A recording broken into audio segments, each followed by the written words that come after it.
Hello. Okay, so I think I might have found the word that I was looking for. And it comes from a surprising source, but it was actually C.S. Lewis, the guy who wrote the Chronicles of Narnia. But he was also like a philosopher in a sense, in terms of he was quite a religious figure, or I guess he talked about the philosophy of mind and religion in terms of heaven and earth. I don't know too much about him, to be honest, but it was interesting that he also came up with this idea that was very similar to something I was thinking about. So the word itself is transposition or transpose. If you've ever played music, you might have heard of that word before. It's also used in math and a couple other things, but generally, this is the only time I've seen this word transpose used in this sort of philosophical way. So the word um, basically means to move position. Trans is to move, like translate. You can translate as move to a different place, but transpose is more like moving to a different position. Um, and you can think of pose as like you strike a pose. So you can pose things in a certain arrangement. And this way is like moving between different arrangements. So he uses clever ideas that were much simpler than the ones I was thinking of. One was also music related, which was the idea of, I guess you can think of it as translation, but he uses transpose for when you take a big orchestral piece, like a grand soundtrack theme for, let's say, Star Wars or Jurassic Park or something, The Lion King, I love The Lion King, and you convert it from this big, grandiose piece into a smaller, simpler, like a piano driven piece or just like a simple guitar. Um, some of it gets lost, I guess, just trying to keep the same arrangement, the same pose or position in a sense, um, but in a different scale or size, different, like the smaller instrument can't play and have all the same sounds as like a whole orchestra. Or another example he uses was just with language, where he talks about if there's like a big vocabulary, say English, and it's translated into like a smaller, I don't know an good example of this, but say like an Aboriginal language, which is like less developed and has less words for things. Somehow you have to like reuse the same few words that you have in the smaller vocabulary to express the same thing in the big vocabulary. Um, yeah, and these are really interesting ideas. I've been thinking about it more in terms of like our psychology and how the things in the relationships, or I guess the arrangement of the positions in our mind, in a single person, are reflected out into, say, your relationships with other people, kind of in your close knit circle, like your family and your community and friends and stuff, um, in your workplace, but also kind of like into a bigger scale, and how like the different, I guess, arrangements or relationships in our social circles and our communities ultimately affect, say, the governments that we elect or the companies that we endorse and support, um, and ultimately like the economy and stuff like that. So I think it all kind of pervades at different levels. And even for the psychology part, there's this piece that's been sort of neglected a lot, which is the embodiment, which is how your mind is part of your body and is informed by your body, because it's not like a brain in a vat. It's not in the matrix. It doesn't just float in midair. It's in your body. So there's theories about how your feelings are really interpretations of your bodily states, like whether you're hungry, whether your glucose is up and down, your blood pressure, your hormones, so on and so forth.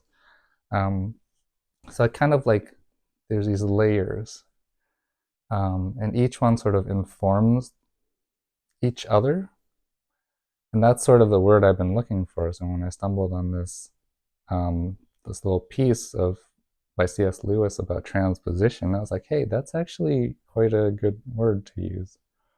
Um, yeah, so it's like been really interesting. He also kind of goes into some thought experiments, like which one was it? One was about a woman who is like in a lab and she can't see color. And so but she's like a vision scientist, I guess. So she's studying and she's learning about photons and wavelengths and having all of these machines to grab data and analyze color and talk to other people and gather survey data about what color is. But she can only see basically in black and white. But what if one day there's some sort of magical treatment or cure or something like that where she could like gain color vision? Then even though she knew all of this scientific information about what it means to, say, see a red apple, or like a green fresh avocado, okay, it does she learn something new when she's actually able to see the red or the green? And intuitively, I think we would say yes, absolutely. And the way he describes it is that there's these different levels. So the level of abstraction and understanding the information is not the same as like experiencing it, um, like the color itself. Kind of going back to the whole orchestra and the piano piece.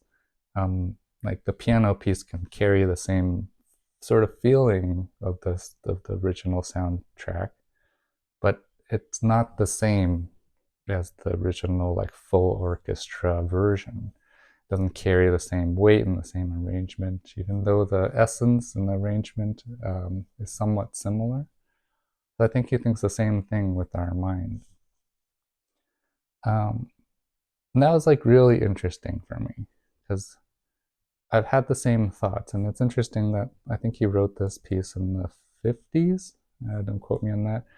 And he probably thought about it for a lot of his life before that. So it's interesting that this idea that I've kind of stumbled on trying to find a word for, he wrote about it and thought about it like almost like 100 years ago. And these things, like, I have a feeling that there is this truth to it, but it's so difficult to grasp, that it has to be like retold again and again. There's some quote I found too where it's something along the lines of everything that has been said has to be said again. And I think it's true, and especially when it comes to things about like our human nature and our morality and our psychology.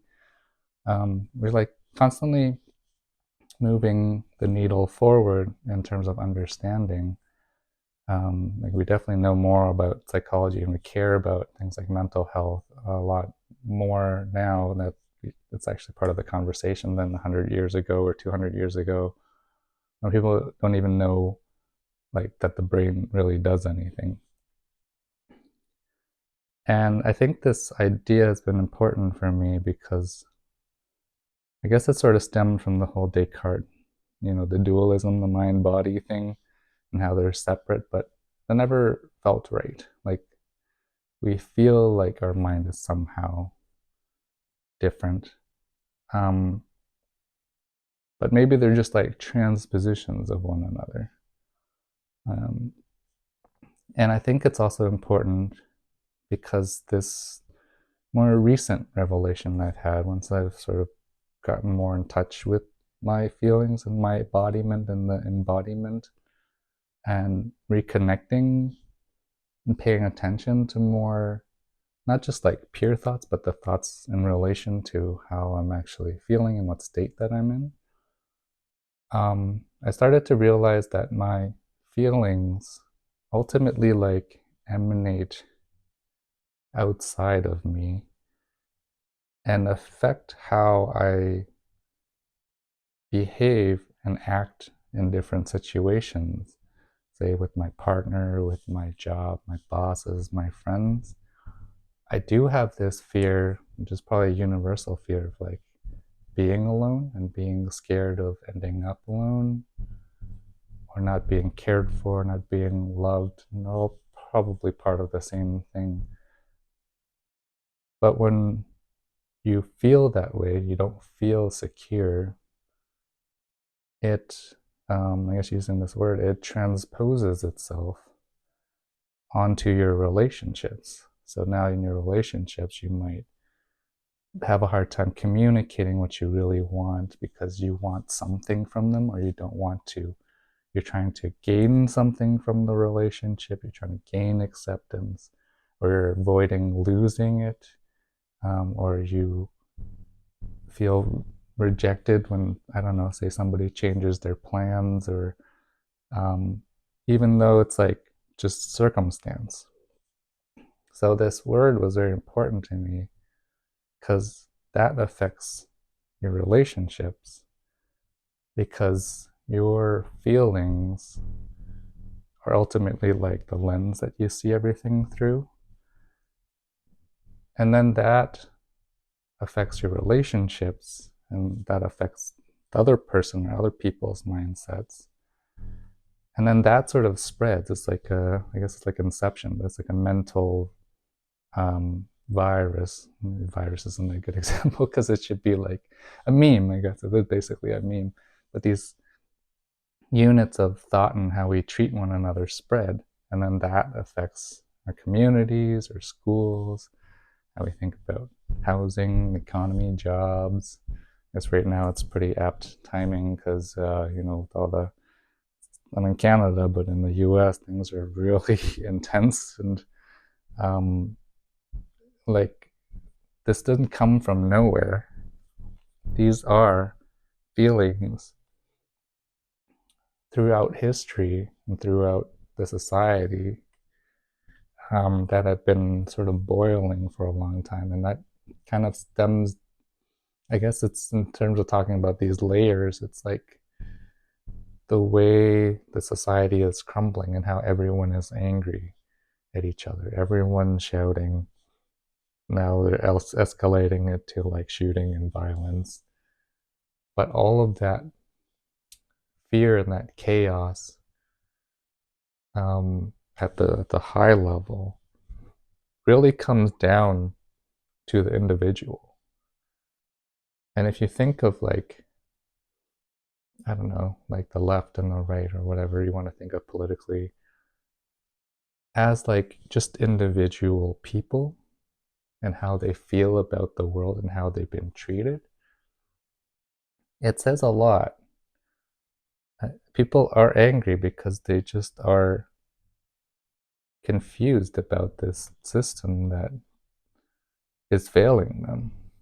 I think we grew up with this idea, like I was at the edge of it in the 80s and 90s, of the nuclear family and whatnot, of how you put in effort, you go to school, and then you get a job, and you kind of make it, and you become stable, and things are okay. But I think we learned that these narratives aren't quite real in this whole commercialism, capitalism thing, and the billionaires, trillionaires. Like, it's all kind of like, it's just a story that we've been told. And I think people are just really upset and angry and looking for somebody to blame for all of these problems. And each side of the aisle is just looking at the other side.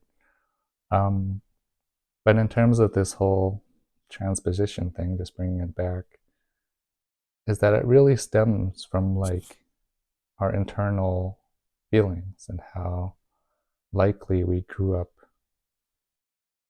in a family, in a society that put a lot of pressure on us because they were pressured by the society. And then that pressure on the children end up becoming this sort of anxiety, this like untethered, like unresolvable anxiety of just things don't feel right, they feel off. And you constantly, I think that's where the grind and the whole hustle thing comes from, is that unless you're constantly working and productive, you don't, and even if you are, it still doesn't quite feel fair. So I think